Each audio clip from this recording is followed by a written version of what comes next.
dan tanah.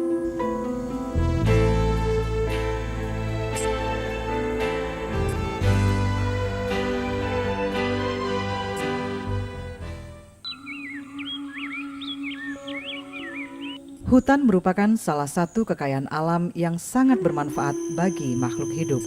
Maka dari itu, sudah sepantasnya kita selalu menjaga kelestariannya demi anak cucu.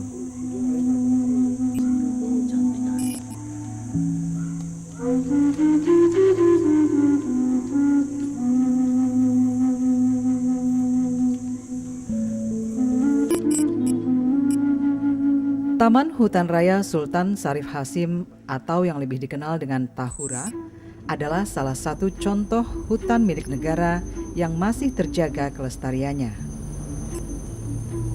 Sesuai Menhutbun tahun 1999 memiliki luas kurang lebih 6.172 hektar, letak di 3 wilayah di Provinsi Riau, Kabupaten Par, dan Kotru. Pasar ditempuh